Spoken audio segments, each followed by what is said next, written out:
Hello guys, welcome back to 48 Laws of Power series, and this is Law 8. Make other people come to you. Use bait if necessary. ये law बताता है हमेशा लोगों को अपने पास बुलाओ, अगर ज़रूरत पड़े तो चारे का इस्तेमाल करो। जब आप लोगों से कुछ भी काम करवाते हो तो समझना आप कंट्रोल कर रहे हो उसे।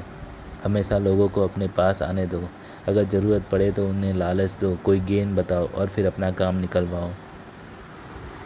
इसमें एक स्टोरी है कि इन 1814 नेपोलियन को हराने के बाद यूरोप के मेजर पावर्स होते हैं वो कमेटी बुलाते हैं और उसमें डिसाइड करते हैं कि नेपोलियन को मारा ना जाए बल्कि उसे एक आइलैंड पर कैद किया जाए। उन लोगों ने डिसाइड किया कि नेपोलियन को एल्बा के आइलैंड भेज दिया जाएगा। वो फ्रांस से दूर नहीं था। नेपोलियन कैद होते हुए भी लोगों में डर रखता था। लोग उसका नाम सुन के डर जाते थे। ऑस्ट्रियंस ने एक बार उसे मारने का प्लान बनाया पर फिर कैंसिल कर दिया कि ये बहुत रिस्की है। जब रसिया ने कमेटी में पोलैंड का आधा हिस्सा मांगा तो कमेटी ने मना कर दिया।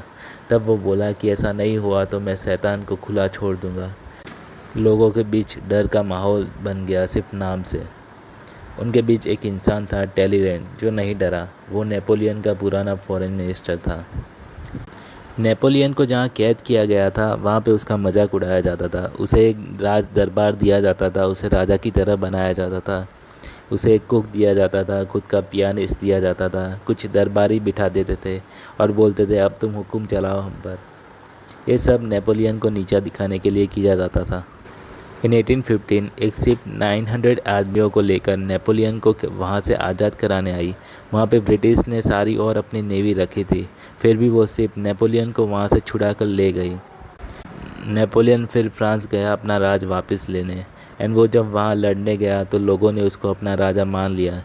नेपोलियन को पकड़ने आई हुई आर्मी ने नेपोलियन को अपना राजा मान लिया और उनके साथ हो गई। तब नेपोलियन फिर से फ्रांस का राजा बन गया।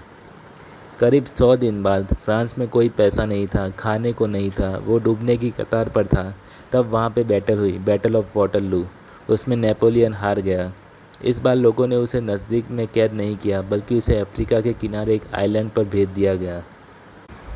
अभी मैं इस स्टोरी को आसानी से समझाता हूँ कि जब वो 900 लोगों के साथ शिप आई थी, उससे पहले एक आदमी नेपोलियन से मिला और बोला कि वो फ्रांस में बहुत पॉपुलर है और जब वो फिर से राजा बनेगा तो यूरोप भी उसका साथ देगा। उसे लालच दिया गया और बताया गया कि फ्रांस जाने पर उसे सब कुछ मिलेगा। नेपोलियन को ये नहीं पता था कि इसके पीछे का मास्टरमाइंड उसका फॉर्मर फॉरेन मिनिस्टर टैलीरेंट था। टैलीरेंट जानता था कि नेपोलियन ख़राब है, वो सब बर्बाद कर देगा। जो उसमें आकर वो सब बर्बाद करने वाला है। जब उसे एल्बा भेजा गया तो टैलीरेंट जानता था कि इस शैतान को यहाँ नहीं होना चाहिए, इसे दूर भेजना चाहिए, बट किसी ने उसकी बात नहीं सुनी। उसने इंग्लैंड एंड ऑस्ट्रिया के फॉरेन मिनिस्टर के साथ मिलकर प्लान बनाया। उसने नेपोलियन को उकसाया कि तुम्हें बहुत नाम है बाहर, तुम्हें लोग बहुत पसंद करते हैं एंड ऑल।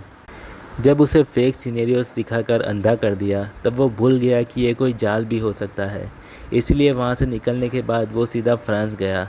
एंड टैलीरेंट को फ्रांस की हालत पता था, इसलिए उसने ये प्लान बहुत चालाकी से यूज़ किया। एंड आखिर में नेपोलियन को बहुत दूर भेज दिया गया, अफ्रीका के साइड।